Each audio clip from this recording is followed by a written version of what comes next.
Hello students, I hope आप सभी बढ़िया होंगे। जो भी न्यू एडमिशन है जिन स्टूडेंट का बी फार्म के फर्स्ट सेमेस्टर में, वो लगातार मुझसे सवाल कर रहे हैं, सर स्कॉलरशिप के बारे में हमको बता दीजिए कि स्कॉलरशिप के लिए ऑनलाइन कैसे होगा, स्कॉलरशिप के लिए आप फॉर्म कैसे फिलअप करें, अंतिम तिथि क्या है, डेट एक्सटेंड होगी कि नहीं होगी। इस तरह के तमाम सवाल आपके साइड से आ रहे हैं। वो सारे सवाल मैं क्लियर करने वाला हूँ, सभी सवालों के जवाब मैं दूंगा। क्या आप काउंसलिंग के थ्रू यदि एडमिशन ले रहे हैं तो स्कॉलरशिप के लिए एलिजिबल हैं? ये सारे सवालों के जवाब मैं आपको इस वीडियो में दूंगा, क्योंकि मेरी जिम्मेदारी थी आपके एडमिशन को करवाना। आप सभी का एडमिशन हो चुका है, उसके लिए बहुत बहुत बधाई आप सभी को। वायरल बायोलॉजी के ऊपर आपके भरोसे के लिए बहुत बहुत धन्यवाद आप सभी का।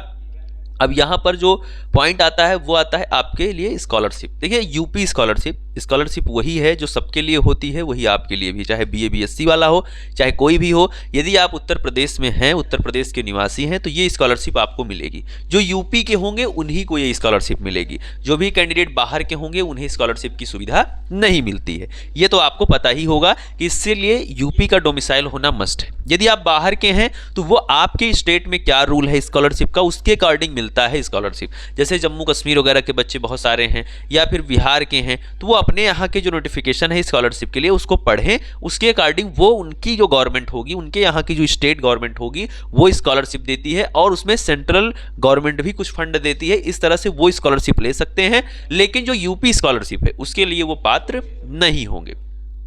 अब ज़्यादातर चांस ये रहता है कि जो अदर स्टेट हैं वहाँ पर फॉर्म क्लोज हो चुका है। यूपी स्कॉलरशिप के रजिस्ट्रेशन के लिए, यूपी स्कॉलरशिप के लिए फॉर्म फिलअप होना, ऑनलाइन होना, ये सारी चीज़ें क्लोज हो चुकी हैं। इसका रीज़न एक ये है कि वहाँ पर एडमिशन लेट जैसी कोई दिक्कत नहीं है, लेकिन यूपी में एडमिशन लेट हुआ आप सभी का। जो गलती थी यूनिवर्सिटी की थी, थोड़ी बहुत, कुछ यूनिवर्सिटी की गलती थी, उससे ज़्यादा PCI, pharmacy council of India, वो भी एक गवर्नमेंट बॉडी है, तो आपको पता ही होगा। ओवरऑल पूरे इंडिया में जो एजुकेशन है, फार्मेसी एजुकेशन है, उस पर जो कंट्रोल होता है वो फार्मेसी काउंसिल ऑफ इंडिया यानी कि पीसीआई का ही होता है। जो आप सिलेबस पढ़ेंगे अपने बी फॉर्म के दौरान, वो भी आप पीसीआई के द्वारा अप्रूव्ड सिलेबस पढ़ेंगे। ये आपको पता होगा, पीसीआई के अप्रूव्ड कॉलेजेस में ही आपको पढ़ेंगे, तभी आपका लाइसेंस बनता है।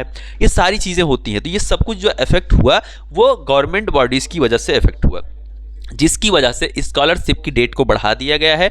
यूपी स्कॉलरशिप के लिए जो आप डेट है आपके रजिस्ट्रेशन के लिए, न्यू रजिस्ट्रेशन के लिए, फ्रेश रजिस्ट्रेशन के लिए, वो 30 जनवरी है। 30 जनवरी तक आप सभी लोग रजिस्ट्रेशन प्रोसेस को कंप्लीट कर लें अपने स्कॉलरशिप के लिए। इसके लिए आप अपने कॉलेज में चर्चा कर लीजिए, कॉलेज में बात कर लीजिए। पोर्टल पर यदि आपका कॉलेज दिख रहा है, शो हो रहा है, इंस्टीट्यूट सिलेक्शन हो जा रहा है, तो आप फॉर्म को फिलअप कर सकते हैं। डेट जो 15 जनवरी थी उसे बढ़ा दिया गया है, ये मैं आपको बताना चाहता हूं। इसके लिए एक बार आप क्या करें, वेबसाइट पर जाएं, ऑनलाइन करने के लिए ट्राई करें, और कॉलेज में भी इसके लिए आप एक बार ज़रूर पूछ लें यदि हो रहा है ऑनलाइन आपका कॉलेज। वेबसाइट देखिए, वेबसाइट पर कुछ कॉलेज नहीं शो हो रहे हैं, ज़्यादातर तो शो हो रहे हैं, कुछ ही ऐसे शिकायतें आ रही हैं, लेकिन जो नहीं शो हो रहे हैं तो आप उसके बारे में कॉलेज में ज़रूर पता करें कि क्या दिक्कत है या मेरा कब से होगा। तो यूपी स्कॉलरशिप के लिए जो डेट है वो है 30 जनवरी। फ्रेश रजिस्ट्रेशन की डेट बढ़ चुकी है, ये आप समझिए। और अब आपका एडमिशन भी हो चुका है, तो अब आपकी सारी चीज़ें होना पॉसिबल है। ऐसा नहीं है कि अब नहीं हो सकता है। तो इसके लिए एक बार आप अपने कॉलेज में भी पूछ लीजिए और वेबसाइट पर भी चेक कर लीजिए। ऐसा नहीं कि सिर्फ कॉलेज ही इसके लिए रिस्पॉन्सिबल है। भाई, कॉलेज शो ही नहीं हो रहा है वेबसाइट पर, तो बेचारा कॉलेज ही क्या कर लेगा? ये भी तो एक सवाल है कि ये हर गलती कॉलेज के ऊपर डालना। ऐसा नहीं है कि आप इस वीडियो को देखें फिर कॉलेज के ऊपर बोरिया बिस्तर लेके चढ़ जाने, नहीं हमारा नहीं हो रहा है। वेबसाइट पे कॉलेज का शो होना मस्ट है, क्योंकि जब आप फॉर्म फिलअप करते हैं यूपी स्कॉलरशिप का, तो वहाँ पे कॉलेज का यानी कि आपके इंस्टीट्यूशन का सिलेक्शन होता है। उसमें आपको जिस कॉलेज में आप पढ़ते हैं उसे सेलेक्ट करना होता है। तो ये चीज़ वहाँ पे होना चाहिए, तभी आपका हो पाएगा। यूपी स्कॉलरशिप के लिए आप तभी अप्लाई कर पाएंगे। और उसके साथ ही इनकम को लेकर आपके मन में डाउट रहता है, तो इनकम सर्टिफिकेट जो है वो मस्ट होता है यूपी स्कॉलरशिप के लिए।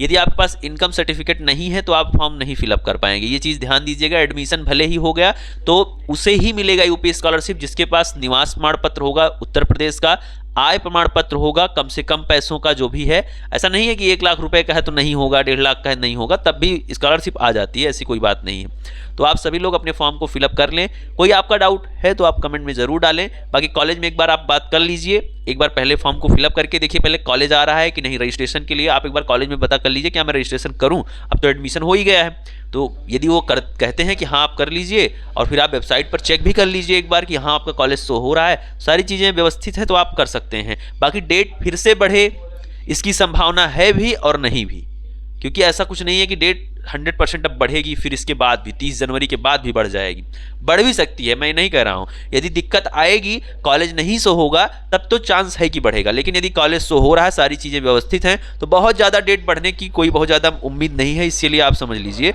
अगर बढ़ती भी है तो वो तो आपके भाग्य के ऊपर है, और जो लोग बच जाएंगे उनके भाग्य के ऊपर है। लेकिन आपका जो काम है वो ये है, यदि कॉलेज शो हो रहा है तो स्कॉलरशिप के अपने प्रोसेस को कंप्लीट कर लें।